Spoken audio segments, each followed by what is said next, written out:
This is the most special episode we've ever had. I think it is going to be the biggest year of transformation we've ever lived through by a mile. And by the end of this year, I think our reality is going to be unrecognizable compared to what it is right now. What are the themes that you're seeing for 2026? Feels fast, speedy. It's going to move rapidly. I can see next year already. It feels like it's moving quickly, powerful. We just need to stay focused and on track. You know, occasionally I get emails from people saying, when is New Earth coming? Actually, it's an embodiment. We are becoming New Earth. We are stepping into the frequency of New Earth right now, right on this call. The more you ask, when is it going to come, the more you kind of push it into the future, I think. Do you think there are actually two Earths, or is everyone making it to the New Earth? Because I love everybody and I don't want to leave anyone behind or anything like that. No one is ever left behind. Everyone is always exactly where they're supposed to be. So it's a very fast moving from earth and water, slow, dense, heavy, into fire and air. All of the outer planets can be moving into fire and air. Quick, multi-dimensional, malleable. Our reality is going to be much more fluid. With 2026, there's this energy of momentum and embodiment, the truth and the light which we are, feeling and living and breathing it in the present moment. Can you talk about the importance of our heart and really being and living from our heart? It is that my energy is that of the green ray, which is the heart chakra, and the heart is the place in which is a portal that you can move through dimensions and realities, and is a shared vibration that unites the entire planet. Wow. Well said. Spectacular. Welcome everybody to the Heart Coherence Collaborative. We're so excited. This is the most special episode we've ever had because today we have Pam Gregory, Kelly Kolodney, Natalie Namaste, and Leah, and myself all here to talk about 2026 and what we can expect in the coming year and also what we can do about it. So we were just saying before we started and hit record that just congratulations to everybody for surviving 2025. Mm-hmm. And Kelly was quick to say, well, 2026 hasn't necessarily been that easy yet. So I would love to just start by what are the themes that you're seeing for 2026? And anybody can answer. It feels fast, speedy. It's going to move rapidly. I can see next year already. It feels like it's moving quickly, powerful. We just need to stay focused and on track. What's coming up that I'm receiving is these first 3 months before we hit springtime, before we hit that equinox, is still a time of reflection, letting go of the past, releasing, and we're working with actually the death code. So we're today, I just finished a transmission where we died, literally went through the death process, faced our death, mini death, ego death, but actually Shiva came in, who I've never channeled before, and he kept saying, "Who are you?"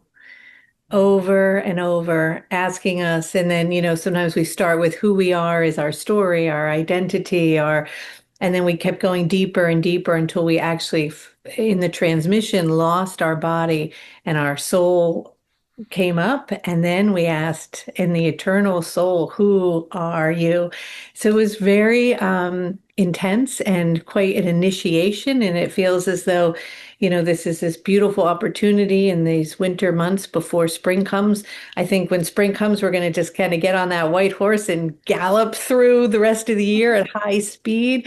It's the year of the horse. But before that, it's sort of coming into alignment with that avatar self that we gave birth to at the end of the year, becoming familiar with it and learning how to, it's kind of like you had a wild horse that was filled with spirit and freedom and light. And it's asking us to kind of not tame it, but connect to it, merge with it, feel comfortable with our new skin, right? Let go of any of that final stuff so that we can, I think beautiful things are going to happen coming in the new year. Moving forward. But Raphael keeps showing the new year sort of starting at spring equinox instead of January 1st. So Yeah, and of course that's the way it works in the Western tropical zodiac, that the sun crosses zero of Aries, and that's the beginning of the astrological year. But it's going to be even more powerful this year because you've got that Saturn Neptune conjunction, which happens reliably every 36 years, but it's almost 6,000 years, thanks to Heather Ainsworth's research, since it's happened at 0 degrees of Aries. So it's like a blank slate, like a clean canvas of pure potentiality. Okay, humanity, what are you going to create from that point on? And that's happening on the 20th of February.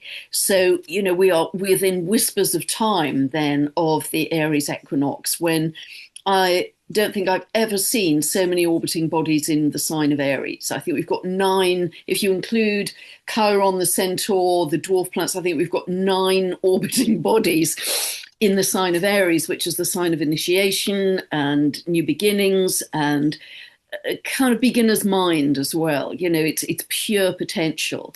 And that feels immensely exciting. And, it's interesting that Kelly's had this wonderful teaching session today of shedding identity. And I think that's how it's going to be. We've got to shed our old stories, put down the baggage, shed the identity, shed the titles, whatever they are, and move almost as kind of pure spirit or pure soul into this new year beginning at the Aries equinox. And I think it is going to be the biggest year of transformation we've ever lived through, actually, by a mile. And by the end of this year, I think our reality is going to be unrecognizable compared to what it is right now. I think that so many aspects of society are going to change so rapidly and radically. And remember, we are co-creating it as well. It's not just coming at us. We are co-creating it, and with a much stronger sense of sovereignty, particularly as we go through that tipping point of the Aries equinox. So we have so much to look forward to, particularly with the empowerment of humanity, I would say.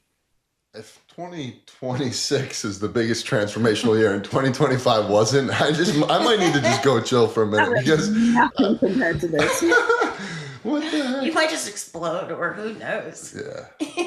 Well, it's just such different energy, because 2025, we were just shedding more and more layers and also learning and understanding. And now with 2026, there's this energy of momentum and embodiment and really living and breathing and remembering the truth and the light which we are.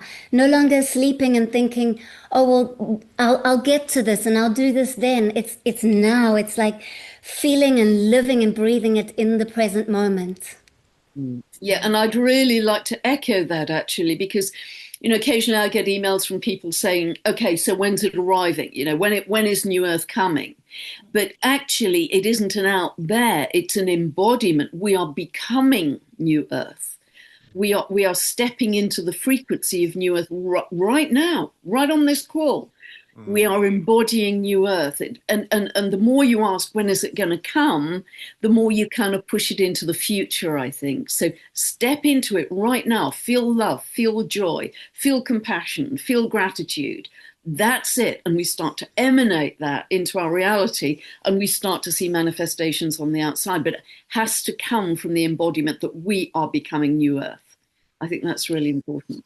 That's so important. Thank you for that, Pam, because I too get the same. Like, we've been talking about this New Earth thing forever. Come on, when is it going to happen? But it is happening, and it's acknowledging that it's happening, as Pam is saying, embodying it, being it, feeling it, acting as if it is. That is how we know and feel and sense that it is. And just like you're saying, it's so important. And I think that's really important for people to differentiate, because we're not waiting for some big event to occur in the sky, and then all of a sudden we just make this leap and we're all, in heaven. It's something that we are active participants in as co-creators. It's not happening to us, it's happening through us. Yeah, beautiful. Yeah. Yeah, one thing that I think would help people understand the 2026 energies is just if we do a quick recap on 2025. Because I think for me, that was literally the wildest year of my life. And it didn't look like what I would call the new earth. But what I'm feeling now does feel more like that. So I think it's just important for people to recognize that when we talk about these new energies, it's not always necessarily going to look in each and every moment like the new earth. It might be very challenging at times, but it might get you to what becomes the new earth. So I just like letting people know that, because sometimes you gotta just know if you're going through it right now, that doesn't necessarily mean it's bad. It might be exactly what you need. And that's what happened for me in 2025. And I'm grateful that I went through what I went through, you know? Yeah, absolutely. Well, you know, we have to take those leaps, those spurts of growth, and with that, sometimes we go through stuff. I mean, that's part of the process. We're not, just void of having experiences that push us to grow. Otherwise, that's just spiritual bypassing. Everything isn't just light and love and butterflies all the time. But it is, as things come in, it's not that they're not going to show up for us to have an opportunity to grow. It's how we're going to face them and with what frequency we're going to move with it, toward it. And if we're going to fall into deep despair and into old patterns and behaviors, or we're going to take it as this incredible opportunity to approach it with a new set of eyes, ears, and heart, in a frequency of love, so that we can move through it with more ease and grace, and hopefully in a quickened pace. And then we keep seeing these exponential growths in our behavior, our frequency, our body, the way we interact with family, friends, everything in our life, normal things, right? Our abundance, all these things, we can see measurements over time expanding and growing, because we're expanding and growing. So yeah, that's natural. Yeah, Yeah, I would and love I to. think that the big thing for me, looking at 2025, was the shift of the outer planets, because you had Pluto moving into Aquarius fully in November 24, but the other outer planets, Saturn, Neptune, Uranus, were sort of stepping into their new signs. I mean, particularly in the middle months of last year, it was like a rehearsal time individually, like a taster. Okay, humanity collectively, but also each of you individually, what was happening for you through those. And I'd say particularly June, July, August, what was happening in your life individually that was a new interest or passion or relationship or connection or what. And it was like rehearsal time for what is going to be much more fully in your path this year. But it was so incredibly rare for all of the outer planets to be shifting signs in that very concentrated period of time, because they've all got, Saturn's got a 29.5-year orbit, Uranus 84, Neptune 165, Pluto 248. So even just mathematically, that they were all going to be changing from one sign to another within an 18-month period total was just remarkable. And that's why I felt so strongly about that period. So last year was a lot of kind of sort of eye on the future rehearsal taster sessions, but also seeing a lot of the collapse of the old. And I think that's why people felt it was so turbulent and chaotic, because they could see so much collapsing and they're hanging on to pieces of driftwood thinking, oh my God, this is all we've ever known. Where's the foundation? We are the foundation. And by 26th of April this year, all of the outer planets will then be fully in their new signs. So from this point on, although the 3D will continue to collapse around us even more loudly than it already has, be the lighthouse, be the anchor, be the stabilizer for everything that's kind of churning around it, and just let it go, because there isn't the energy to sustain it, because the energy is operating at a much higher frequency, and it cannot sustain that which is not born of love, I want to say. Can you talk about what that means? Even when you're talking about the outer planets changing signs, can you just describe what exactly that means? Because it's a little beyond my knowledge, and I'd love to hear what that means and how significant it is. Okay, well, it is hugely significant, because often, if we look at a planet like Pluto, it's now in the sign of Aquarius until January 2044. When Neptune moves into Aries fully on the 26th of January, it will be there till 2039. So that gives you a scale of how enormous they are. And the energy is very different, because the outer planets have all been in earth and water, which are heavy, slow, dense. And we've had a whole historical period, really starting from the Industrial Revolution, that was all to do with permanency, you know, buying a home for life, bricks and mortar, having a job for life. It was, you know, what's your title? How much is in your bank account? It was a kind of what I want to call territorial materialism. But we're now moving into our abundance being multidimensional experiences, having conversations with trees and pixies. You know, that's going to be our abundance. It isn't going to be the number of noughts in your bank account. So it's a very fast moving from earth and water, slow, dense, heavy, into fire and air. All of the outer planets can be moving into fire and air, quick, multidimensional, malleable. Our reality is going to be much more fluid and exciting. And that's another way we can get this sense of empowerment and co-creation. And so it's going to feel so different. You know, I could talk for days about what that means, you know, going back to historical cycles. But I think as we move forwards, and astrologers, as Natalie will well know, we always refer to historical cycles, go back to what happened last time. I think that is going to be much less relevant to, you know, as an astrologer, I've done this myself, of course, but because we've now left the tram tracks in terms of our frequency, quoting historical cycles, I feel would be less relevant because we're moving into the unknown. We're moving into pure potentiality. We're moving into, okay, humanity, what are you going to create from now on? Wow. Natalie, I don't know if you want to add to any of that. Yes. What I've been picking up lately is that in the field, there has always been infinite possibility and opportunity, but we've been very focused within the mental field. And what happened last year was this breakthrough, this cracking open of the mind, the veil of the mind, and less focus was on the mind. It broadened, it opened like the sun shining in 360 degrees. And with this opening, it feels like humanity is now able to tap into the field that holds infinite potentialities, infinite possibilities. There is so much joy and excitement and light.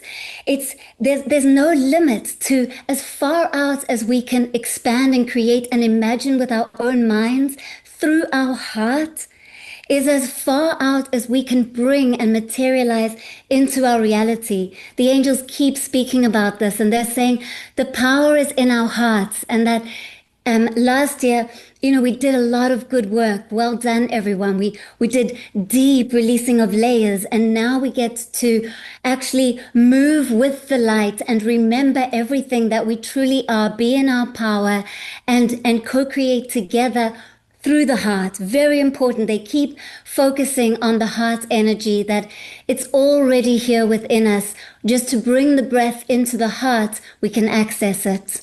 Yeah, I do really agree, because I think we'll, as we move forward, we stop reading headlines and we start feeling energy. Yeah, that's the shift we're making, you know, like obviously we're creating this new community, but the whole point of it is Leah and I over, like when we started the Heart Coherence Collaborative, we used to just do Facebook Lives and we would just do heart coherence and that's all. There'd be 3 people watching us. And then, you know, the next time there was 5 people, and somehow through YouTube, we morphed into this whole other thing. And I don't know if that was the energy or just something we had to go through, but we've been called to just sit this year back in the heart space and invite people to join us and see what happens.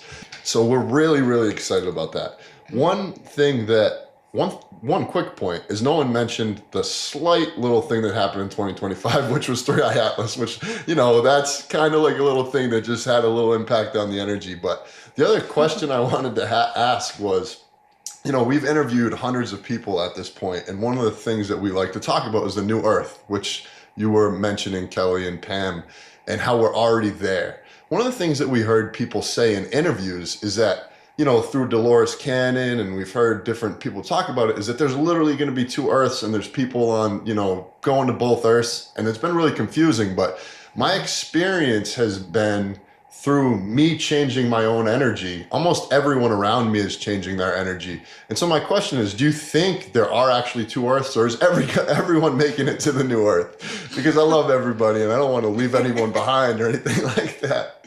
So I'm curious your take on this. No one is ever left behind. I don't feel that way. Everyone is always exactly where they're supposed to be.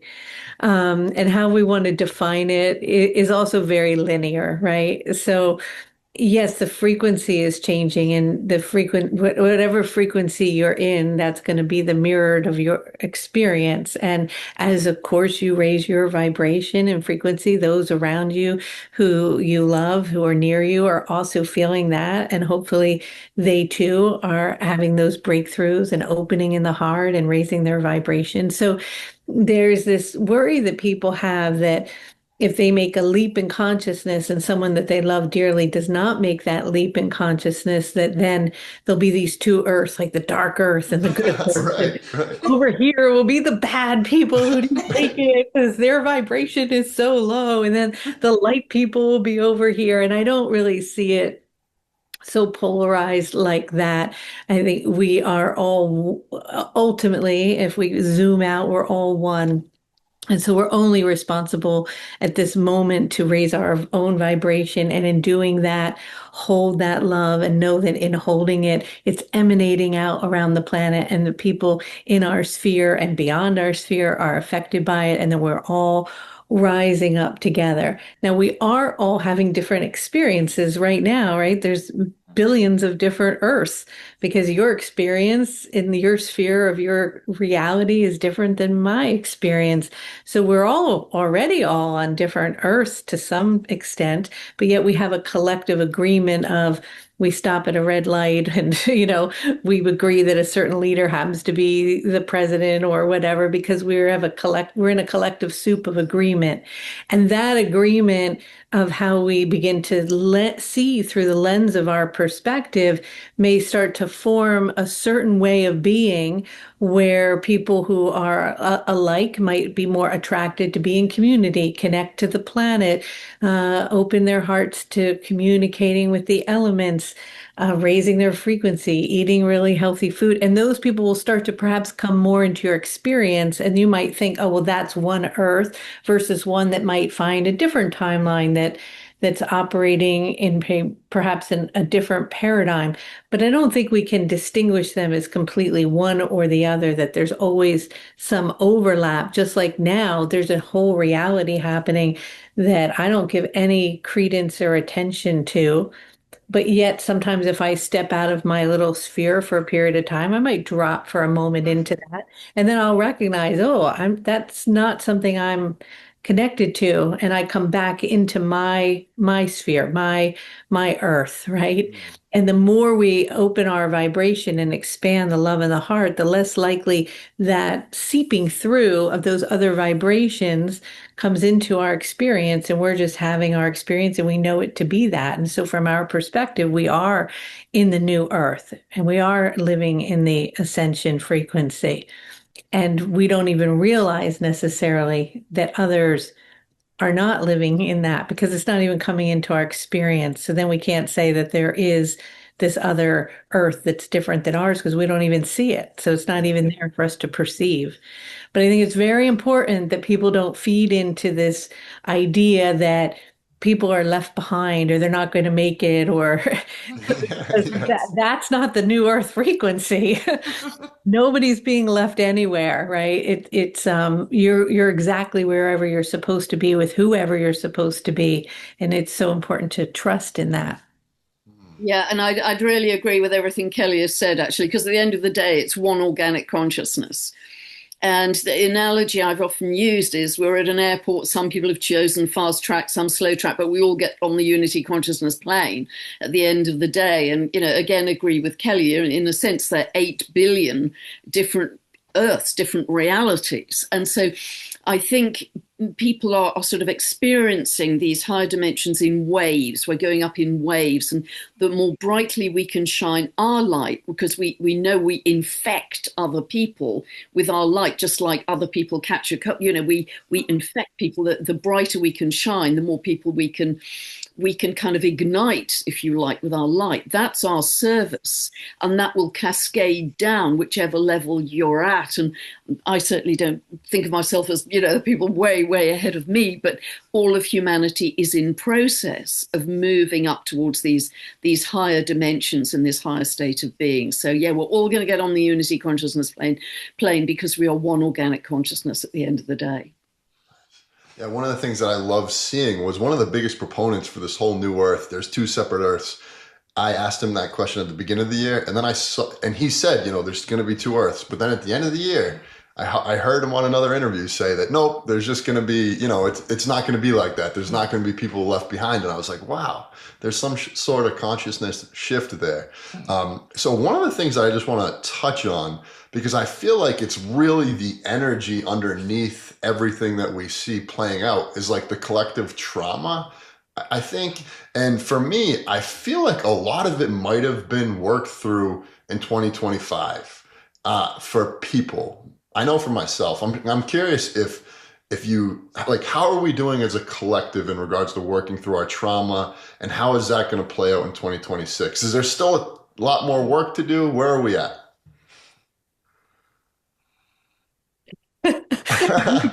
Well, I mean, for sure, we're still releasing and shedding those old identities, those old layers, the old structures. So personally and collectively, we're in the throes of it, right? We see it in, not that I tune into the headlines, but if it comes for a minute into my awareness, it's like, whoa, right? We're really in this process of letting go of the identity, the ego, the false self, and stepping into the higher self. But again, it depends where you are on your journey. And I think that this year is going to, where, as Raphael says, we're going to really have the wind at our back as we move into the spring, showing us we're moving into what's called the resurrection light code, which is new beginnings right around the spring equinox, into that Easter energy through the year, where so many dreams will come alive, come true, innovation, change, beauty, incredible changes in discovery, in science, in solving problems, in things that perhaps individually we've been working on for a long time, start to all the pieces come together, right? New beginnings, new ways of operating, thinking, being, behaving. So I think it's going to be spectacular. And anytime we make a leap like that in consciousness, where we have the huge growth spurt, there's going to be sometime more need for shedding, letting go, and releasing. And so that will be different for everyone on their own individual journey. But as a collective, is the chaos going to just disappear this year? I don't think so.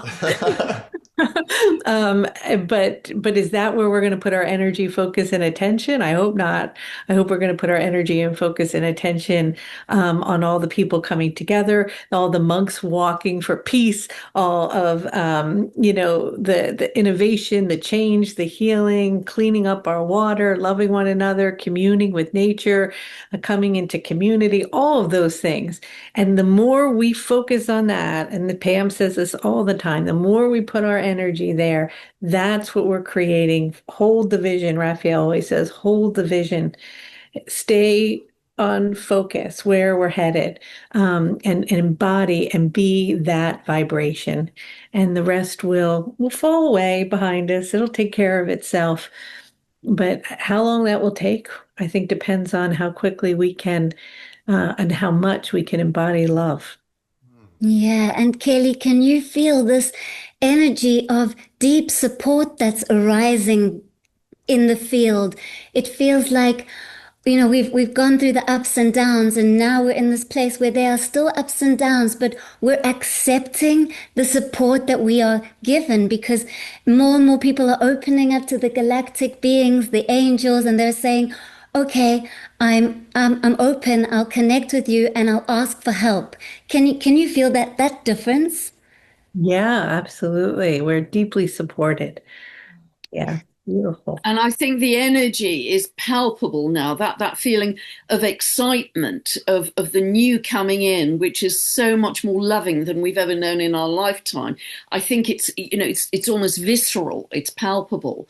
And the more we can focus on that, as Kelly says, and I talk a lot about focus and attention, the more we can focus on that, we just become consumed by the excitement of that and what we can create. Whereas there's an awful lot of noise in our old world, and it will get louder because, they're trying to capture our attention. But the more we get distracted by that, the longer it's going to take for the people who are distracted by that to have these feelings. So it's almost like what we're talking about could be kind of crazy talk, could be completely woo-woo and crazy talk, because if your focus is over here with the chaos, you're just not going to experience this more loving reality. So that's why it's so incumbent on us as a kind of spiritual responsibility to ourselves and to the collective to be open to this opportunity, which I don't believe has ever happened in any of our lifetimes, to ascend in our physicality. I don't think that's ever happened before.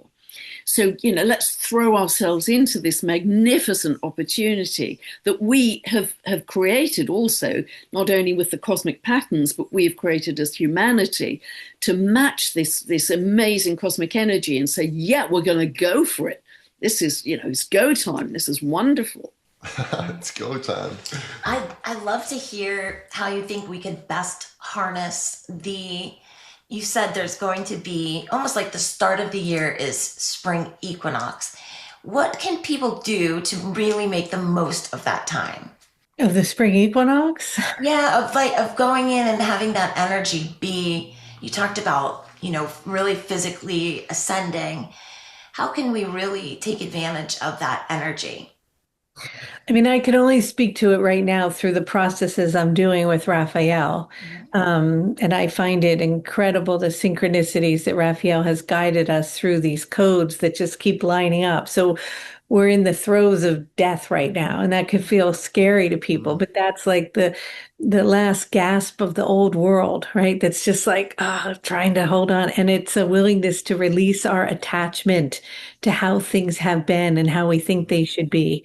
Really detaching and liberating ourselves so that when we come into that spring equinox, and people can go through that process, like I'm doing it in the death code, but in any way that they can start to bring awareness to patterns that they've had for a long time, behaviors or addictions or things that they're really finally like, okay, I can see that and I'm ready now to consciously choose to move beyond that, to let that to go and to release some of that heaviness, that shedding, and to open up.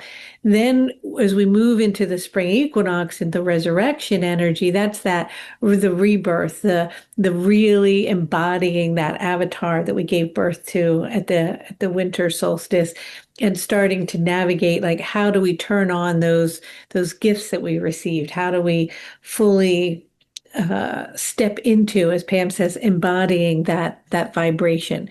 And so there's so many tools that we've talked about so many times, right, of what to do. But one of the things that I find the most potent and powerful is to just get out of our own way and get out of the mind, come into the presence, get outside. Like today, I just finished this call and then I just went out barefoot in the snow and I took off my socks. It's 5 degrees out. I just did a little qigong and shook around. And it came on here, right? And then this beautiful red fox just went running past me in a bright red against the white snow. And then there was this red cardinal, and it just brought everything, boom, right into focus. And it was so beautiful. And I was like, okay, this is the new earth, right? It only had to take that extra 3 or 4 minutes because it was right in between two things to be here present with you.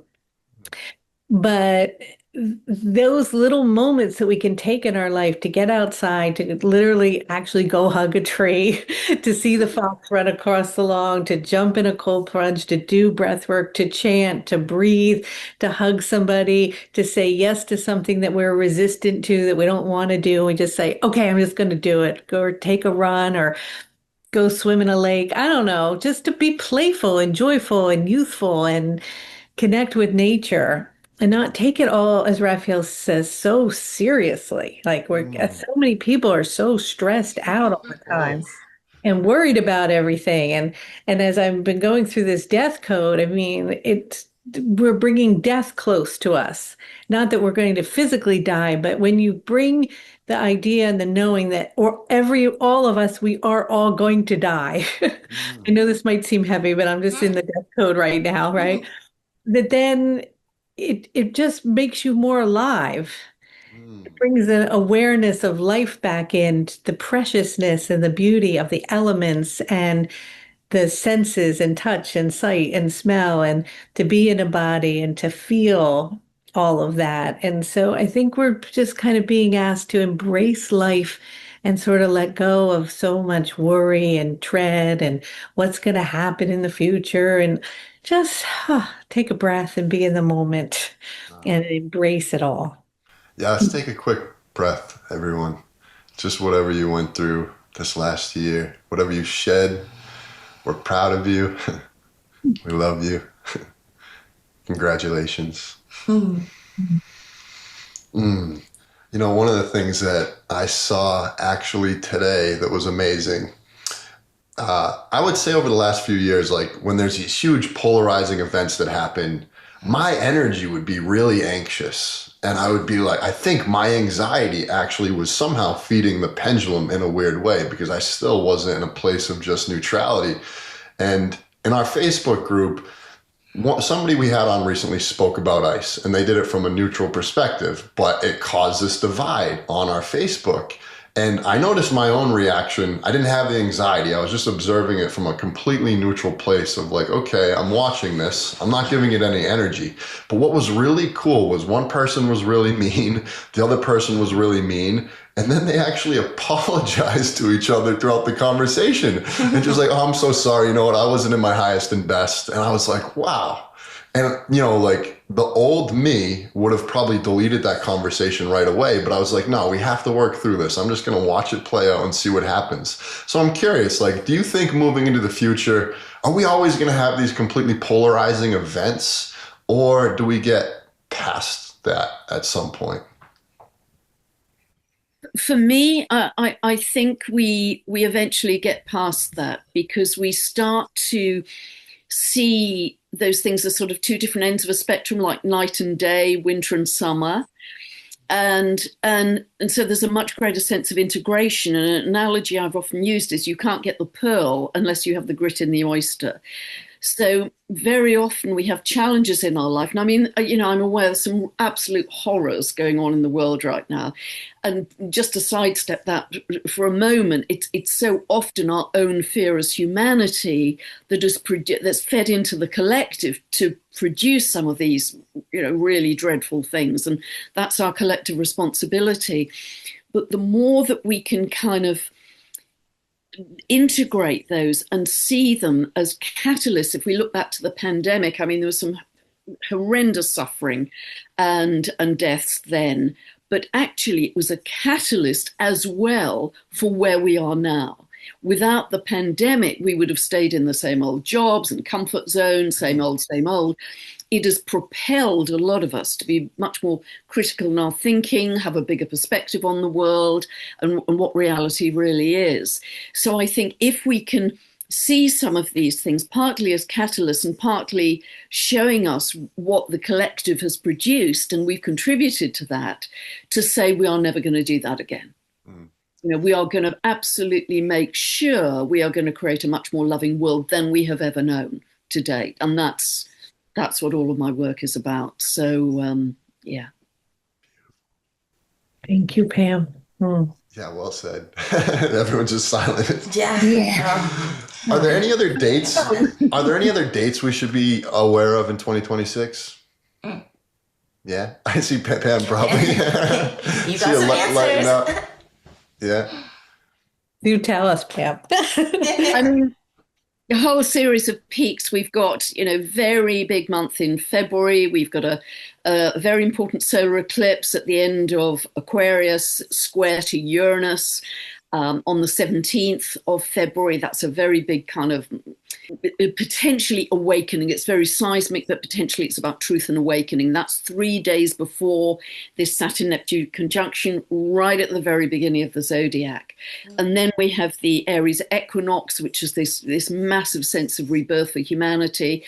And then in July, I mean, July is just, I kind of lose words for July.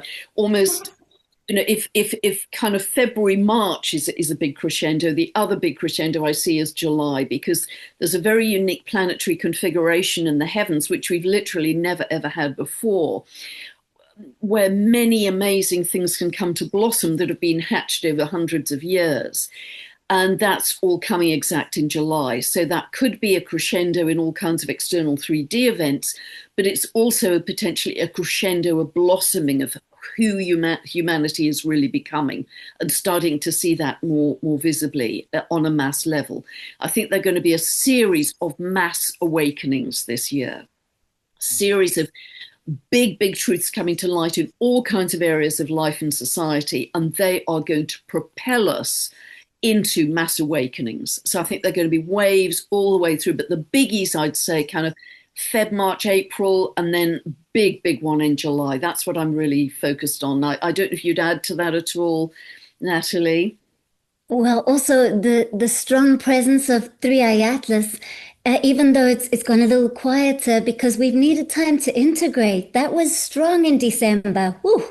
Huge energy upgrades and light codes that we are now gently integrating, but Three Eye Atlas is here and still supporting us, and I can feel this love from the consciousness of Three Eye Atlas gently growing. And in March we've got the activation with Jupiter, which is all about clarity, wisdom, deep spiritual knowledge, which is going to give us an opportunity to once again change our focus from out there and worrying about the outer world, and just gently rest inside and start to sense and feel our way through life rather than thinking our way through life.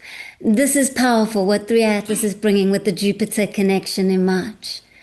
And of course, that's happening just literally a few days, like 4 days before the Aries equinox.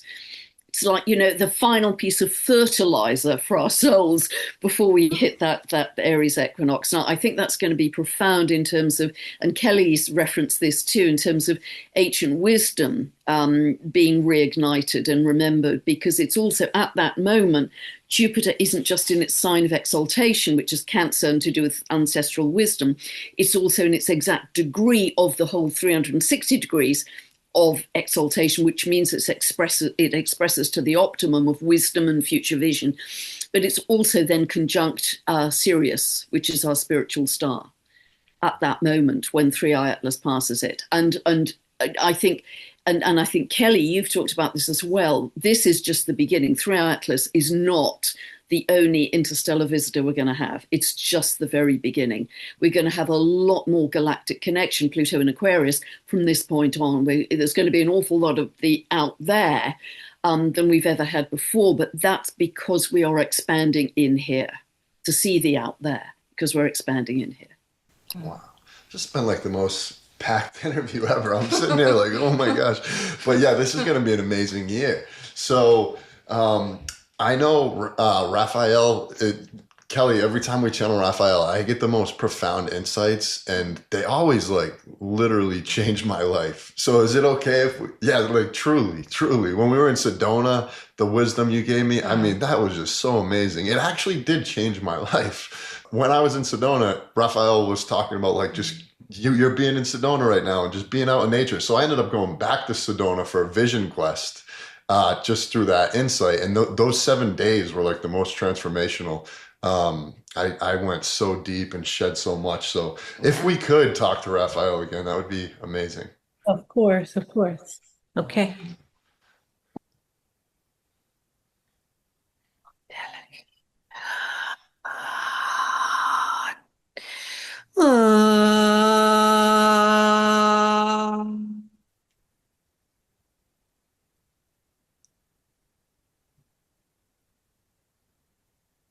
Hello. Hello.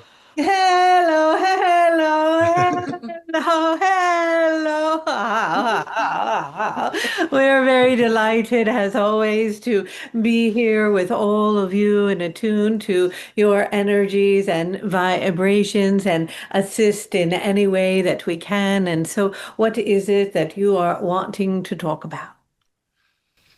Can you talk about the importance of our heart and really being and living from our heart?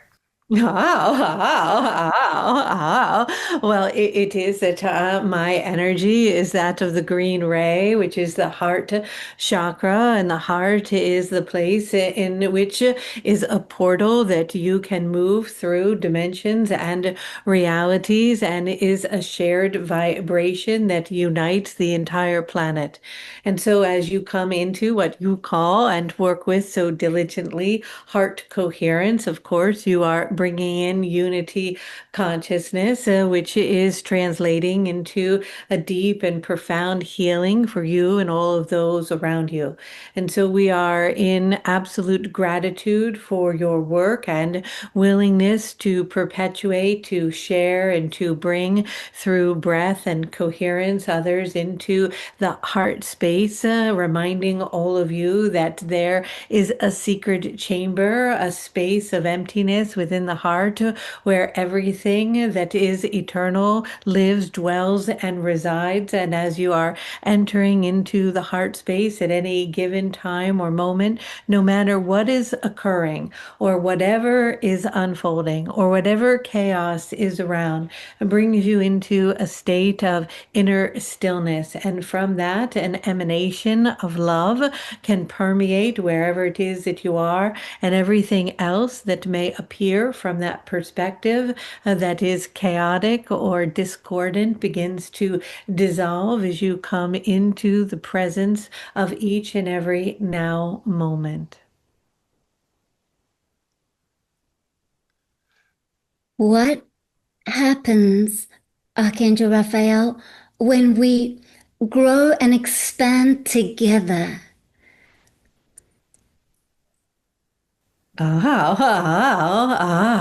Simply more emanation of your love.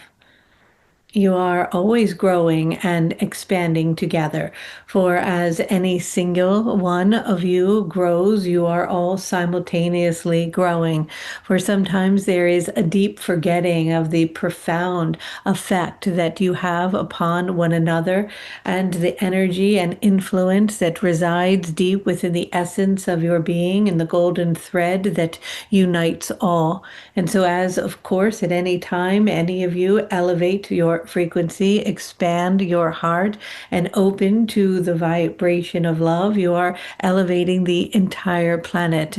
And so when one may feel unworthy or insignificant, simply the willingness for them to come into the vibration of love itself is the most potent and powerful act that they can do, which has a great influence on the whole.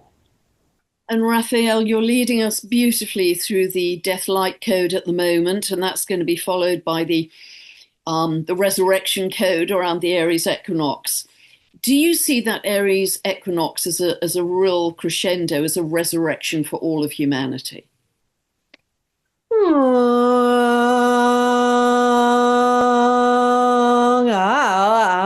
For those who are choosing for it to be so, of course, they will be able to fully expand and step into their light body as the activation of that in which was birthed during the winter solstice will begin to fully come online in actuality, in which their communion and communication with all energetic frequencies and beings of spirit that are emanating through natural forces come into deep and profound communication, as there is a resurrection not only within the essence of those arising within their own being, but everything and everyone around them in all living forms.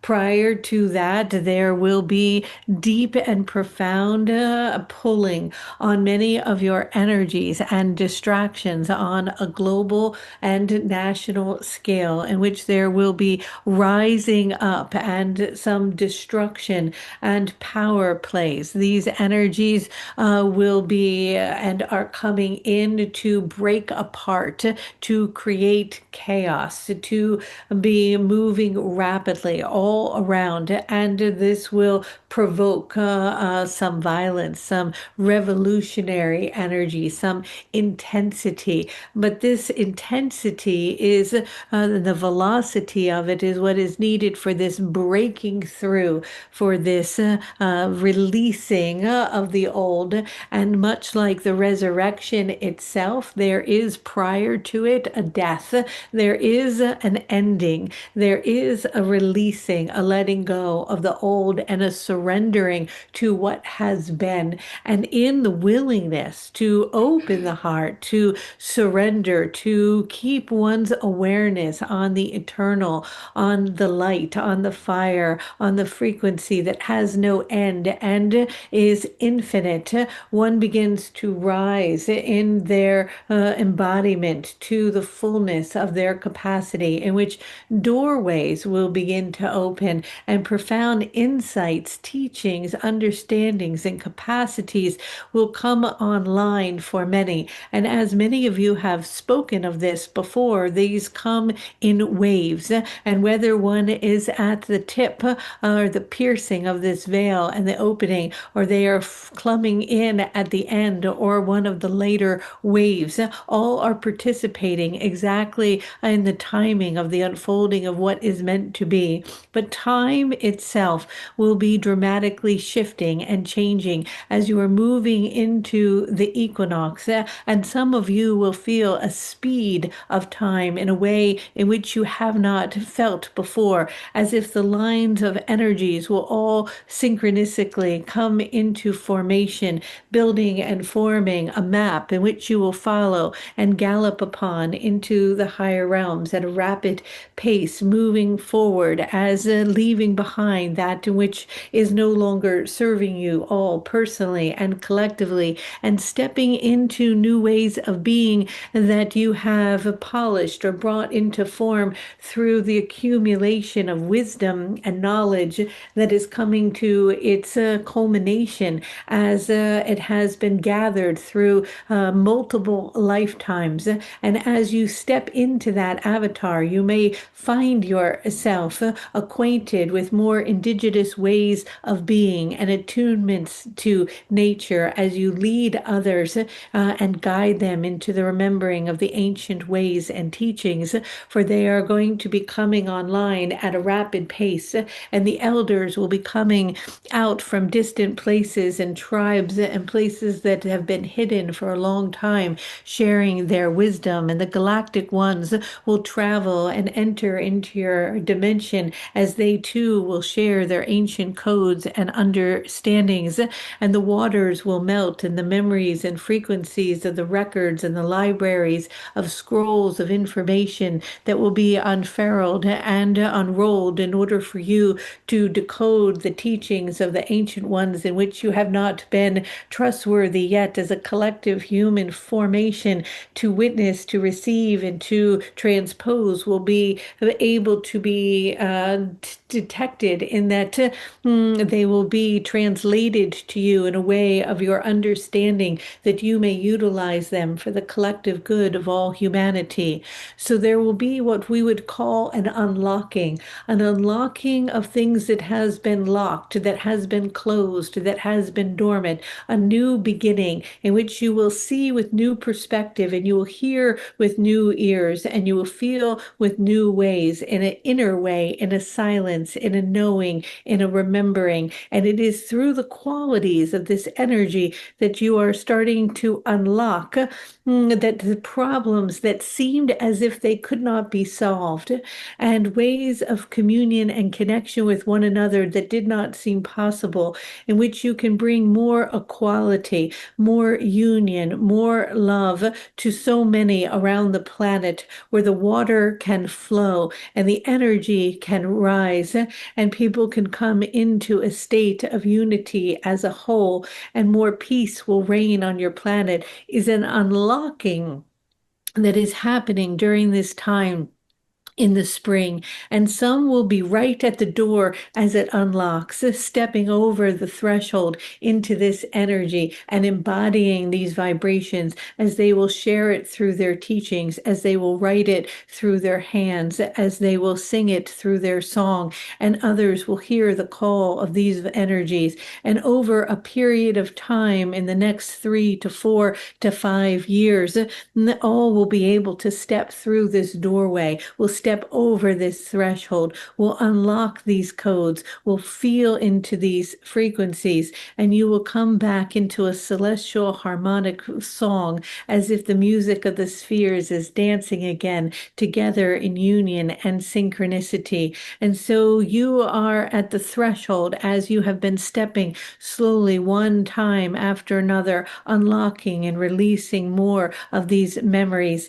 And so some of you may find that you will change in the trajectory of your work, or you will transition in the way that you speak, or that you share, or that you do, but it will come from the soul, from the essence. For the unlocking will be also the memories of lifetimes after lifetimes where you have been a shaman, or walked the shores of Lemuria, or carried the codes of light and the maps and the teachings of the stars. And all of that will be gathered and unlocked in a memory in which you will be able to share it for others. And in the sharing of it, it will open and unlock it in them as well, as you will return to a way in which you have walked this land before, in union and in harmony with nature and with peace and with love, in a way in which you see it to and with others, that every single person that you come in contact with, every human form, interdependent of their color, of their skin, or their race, or their ideology, or their religion, or their political belief, that you see their essence, their source, their soul, their love, and that you love them fully, seeing the divine within them and within all things. And then that will shatter the illusion of separation, and it will fall and collapse behind you, and you will step into a new world in which you will merge on a timeline of love. And so you are at the beginning of this now, and we know that it may seem like a fantasy off in a distant land, but for those of you who are tuning to this station and to this frequency, you can begin to feel the essence of this vibration and know that it is true, and feel that it is coming as you open and unlock those doors and step into who you are. And the invitation is to be who the most authentic part of self that you can be, letting go of the desires of attachment, remembering the impermanence of your energy, and that nothing in which you have gathered or collected here, other than the wisdom and the ancient love that runs through the essence of the plasmic light within you, is carried into other realms. And so you begin to let go of the ego and open the heart and the soul to the remembering of who you are. Archangel Raphael, as I was thinking all of my questions, you answered them all. So I just wanted to say I love you. Wow, wow. You are so loved. And we are here with you as Natalie has sended this message. For you are not alone, nor is anyone listening to this. For the support rises from beneath and descends from above, surrounding and cocooning you in a plasmic code of light. Know that you are worthy, that you are divine, that you are perfect as you are. Honor the presence of your own being, and remember that you are eternal. For there is nothing to fear, for the essence of who you are lives on into infinity. So open your heart and walk the path of your authenticity, remembering that you are divine. With that, many blessings, much love, and good day.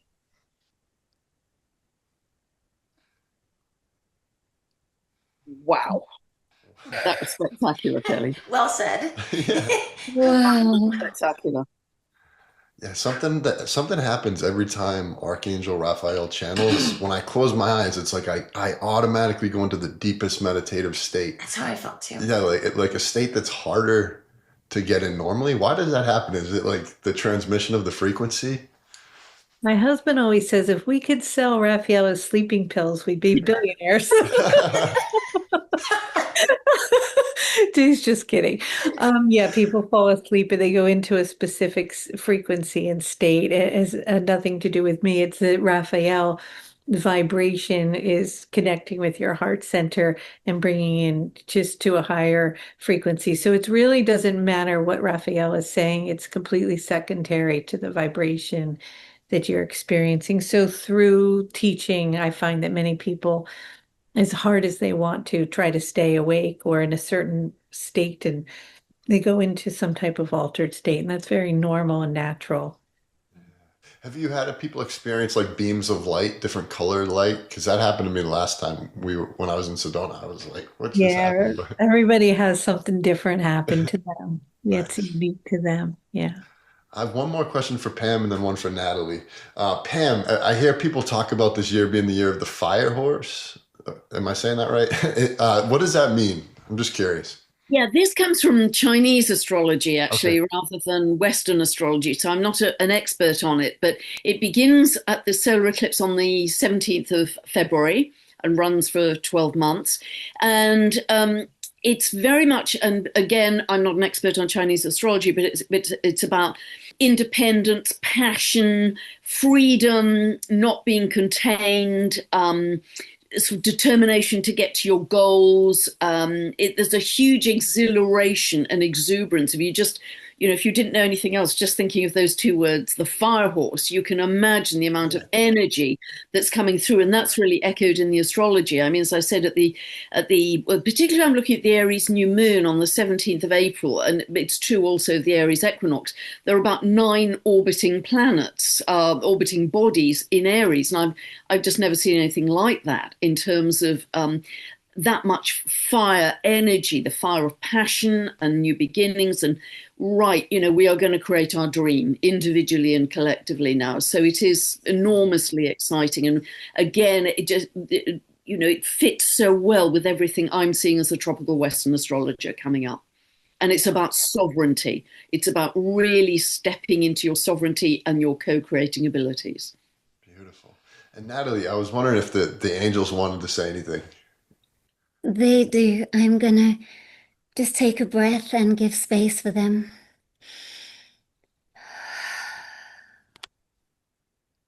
So much light coming through. All of you holding the space, the 5 of you coming together is creating a pyramid portal of pink golden light, pink compassion, deep love, nurturing, and the golden of infinite wisdom. Together you are opening up this pyramid portal for everyone who is here to receive. Whether they are here live in this moment or watching in another moment, there are light codes filtering through at rapid pace and speed that can be embodied and felt deeply. Become aware of what you are feeling right now in your body as the light gets stronger. We have an exciting message to share that this year holds a potential like no other. There is a great opportunity for you to access deep stillness in between immense movement. On the 21st of June 2026, already this year 2026 is the year of oneness. If you add the numbers of June and the 21st with the whole of the year 2026, it equals 1. This day, the sun reaches the summer solstice in the northern hemisphere and the winter solstice in the southern hemisphere, the point at which the sun appears to stand still before it reverses its direction and its path along the horizon. The word solstice even itself means sun, stand still. This day, there is an opportunity to shift from a mind-oriented focus to a deeper emotional, intuitive, and nurturing orientation. It will feel like a softening, a softening of the mind, of the thoughts, and many of you will actually feel absolute stillness on this day, peace, no thought, and infinite presence. And then when the energy starts to move again, one will be less in the mind and more in the heart. Just in an instant. This does not need to take minutes or hours. This is a small moment. In the flash of light, this happens, where humanity will move into less thought and more sensing, trusting, where you no longer need to control your reality, but rather that you feel safe in your reality and can live from your heart. This shift is bringing a huge wave of acceptance. A surge of acceptance, accepting the trueness of you. You are divine, infinite being of light, having a finite human experience. And as you access more love and acceptance, you will also allow the shadows and the fears to surface. You will accept them rather than trying to run away from them, which maintains a low frequency in your inner space. So the darker parts will arise and dissolve with ease because you accept. Acceptance of life moment by moment as it is. This year is expansive. The year of the snake is coming to a close. The snake is eating its tail. The ego is eating its own patterns, shedding layers of the old habits and identities. And this is opening you up. Last year was a magnifying glass on the patterns, and this year you are releasing many, many lifetimes and feeling the freedom and the light that comes with this. With the current immense energy of your sun. Your sun is so active right now. It is giving you an opportunity to shine the light on that which no longer serves you and let it release, and it is opening and clearing. And you are feeling the energy of trust more. The year of the horse with the element of fire is opening a space for truth to come up to the surface, both individually and also in your outer world. There may be some much needed sudden changes and rapid shifts. This is good.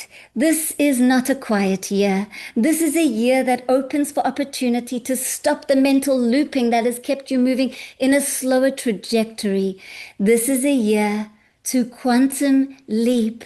This is a year for limitless creation, for the vibration of the heart to lead. It does not exist in the future, dear beloved beings. It already exists right here in your heart. That wasn't the best interview we've ever had. I don't know what to tell you. I just want to say thank you all so much for being here with us. It means the world to us. We really love you all so much. So Yeah, I just had this thought. We've heard about all these different dates, and I just think it would be really helpful if anybody can talk about how we can take advantage of them. What should we be doing to really harness these energies? I think it's like you find out that these different things are happening, and then it's like, okay, well now what? What should we be doing to really take advantage of all of those different times that you gave us? I mean, to me, I being a simple bumpkin, I always go back to the simple. Don't make it complex or complicated, because I think the way out of what we've lived through is the way in. And so I would find your particular default method, whether it's candle gazing, whether it's bare feet on the earth, whether it's meditation, whether it's breath work, dancing, chanting, humming, whatever it is, your way of just creating inner coherence by going inwards. And whatever the date, whatever the energy, I would do that one thing, because coherence is the key to get into those, those higher dimensions of love and joy and gratitude and compassion. Coherence is the key, and that's what you guys do all the time, heart coherence. And so for me, I really suggest if we keep it simple, then more people can do that. I love that. Yeah, one of the things I just want to touch on before we go, we did just create a new community where we're going to be doing heart coherence 3 days a week. And then the cool thing is that we've invited our entire collaborative to come teach. So it's not just our community, it's literally everyone's community. So if you're out there, and it's not just, to like think things, it's to actually embody. So we're just focusing on practices that can actually help you embody all the things that we've learned. And so if that interests you, we'd love to have you, and Pam and Kelly and Natalie, you're always welcome at the Heart Coherence Collaborative, always. So thank you so much. Yeah. It's been an honor to be part of this. Thank you so much. Thank you. So beautiful. Thank you, everybody. And we're sending love to everyone. Awesome. Much love, everyone. Bye, everybody.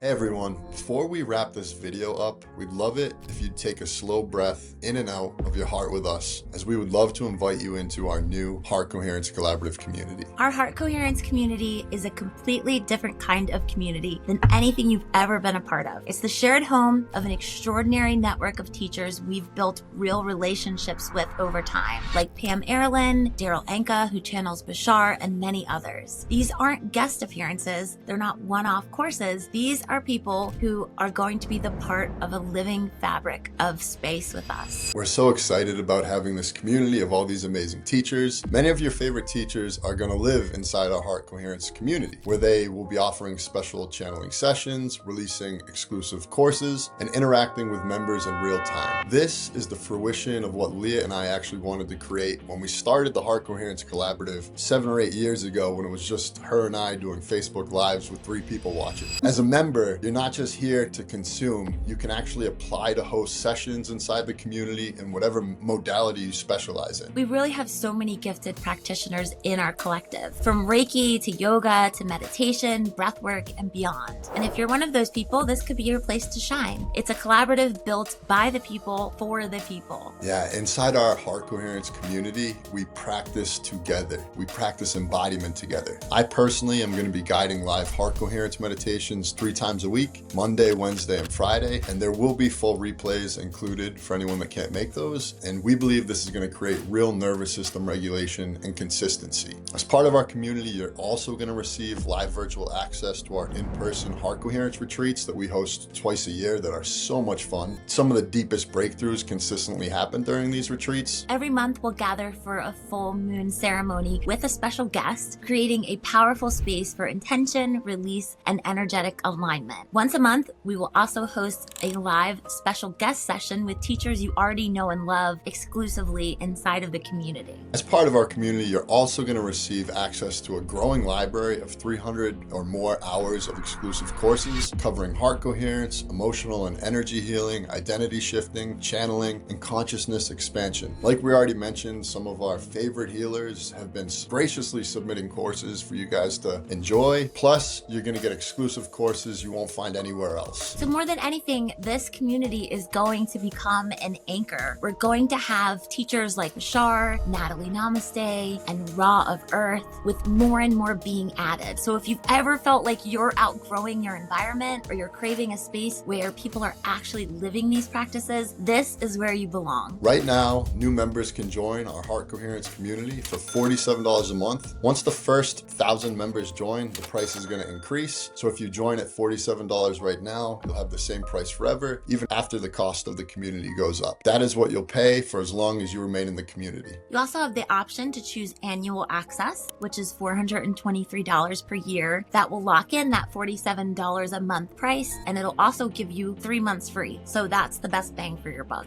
Joining is simple. Just click the link near this video and join us inside our Heart Coherence community before the price increases soon. We would love to practice with you, and we would love to grow with you. Looking forward to seeing you inside.